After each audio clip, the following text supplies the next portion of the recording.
Bamako, la capitale malienne, vibre au rythme de l'art culinaire malien.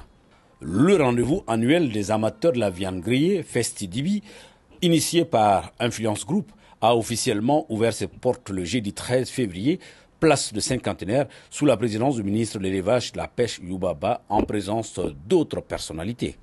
Cette année marque la 10e édition de Festi-Dibi, avec comme pays invité d'honneur le Niger. Le festival du Dibi se veut un cadre de divertissement où les opérateurs de la chaîne de restaurants, la viande grillée du Mali et de la sous-région présentent leur savoir-faire. En une décennie, il s'est taillé une place de choix parmi les plus grands festivals en Afrique. Grâce à une forte implication des collaborateurs, partenaires et acteurs culinaires en général et les dibitiers en particulier.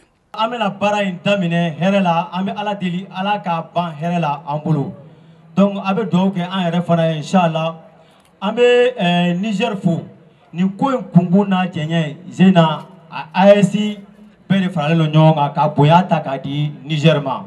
Donc, avec Téléphone Nigérien ou là. Voilà, donc, au coup, Bismillah.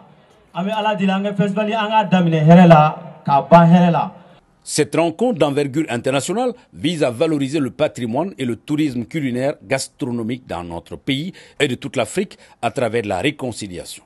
Le Festi-Dibi 2025 est placé sous le thème « Le Mali au cœur ». D'où est venue la passion du festival de Bazin et du festival de Dibi, les deux plus grands événements que j'organise. À chaque fois que les étrangers venaient, ils demandaient aux familles « Ah ben, tout le monde disait « Ah mais Dibi, c'est quoi des faits ?» Bazin est fait. Depuis toute petite, je me suis dit, mais c'est quoi l'histoire du Dibi Sogro, c'est quoi l'histoire du Bazin? Et tout le monde est porté sur ça. Et j'ai grandi avec ça. Donc quand elle est rentrée au Mali en 1998, je me suis rendu compte qu'au bout de chaque rue, ou dans chaque ruelle, dans chaque deux rues, il y avait une modeste dibiterie, il y avait un modeste tapeur de boubou. Et je me suis dit, mais c'est des choses en fait que nous devons valoriser. Et ça, j'étais encore, on va dire, en 9e année. Donc, pour vous dire que c'est une histoire qui a été mûrie, c'est un projet qui a été mûri, qui vient du fond de mon cœur, parce que je veux que le Mali soit reconnu pour ces choses-là. Et nous nous battons d'ailleurs, en parenthèse, pour que le Dibi soit classé comme patrimoine mondial immatériel de l'UNESCO. Toutes les us et coutumes, vraiment, relèvent de l'art et de la culture. Et donc, je pense que c'est important aujourd'hui que nous, les promoteurs culturels, nous, les ambassadeurs culturels, qui faisons tout pour que le Mali rayonne en dehors du Mali, au-delà d'autres choses, qu'on parle du Mali en termes de culture, de faire du Mali une destination touristique en termes de fierté d'abord. Parce que le Mali est fier, c'est un peuple uni et fier. Le ministre de l'Élevage et de la Pêche, co-parraine l'événement, a félicité cette belle initiative et encouragé les promoteurs à aller dans le sens de l'innovation. Ce festival, bien que consacrant la valorisation de la viande malienne, est aussi par essence un événement culturel important qui inscrit en droite ligne de la vision de son Excellence, le général d'armée Assimi Goïta, président de la transition, chef de l'État, qui a décrété l'année 2025, année de la culture.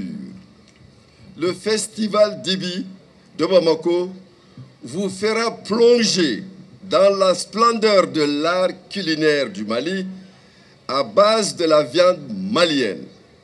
C'est un véritable créneau de valorisation du bétail malien à travers sa transformation. Comme vous le savez, le Mali est un grand pays d'élevage.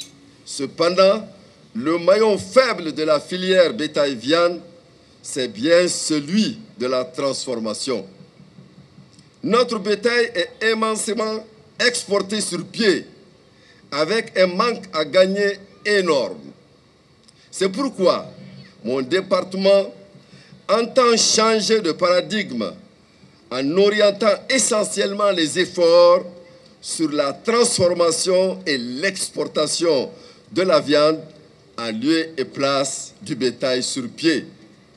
Cette 10e édition, que vous avez bien voulu placer sous le signe de la paix et de la cohésion sociale, s'avère très pertinente, car elle cadre parfaitement avec les orientations stratégiques de nos plus hautes autorités.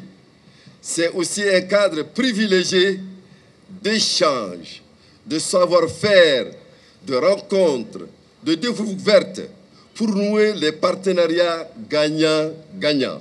Le Festival du Dibi, en dehors de son aspect divertissement, représente une source de revenus et un vecteur de création d'emplois. Depuis les premières éditions, il a créé près de 20 000 emplois directs et indirects et plus de 100 restaurants et dibiteries ont été créés. Le Festi Dibi se poursuivra jusqu'au 20 février 2025 et offrira un programme bien diversifié avec des découvertes culinaires inédites, des concerts géants et aussi des soirées spéciales comme la nuit du Férékéné et la nuit du Mali Nord, dédiées à la ville de Goundam, mettant en avant la culture et traditions du Nord malien.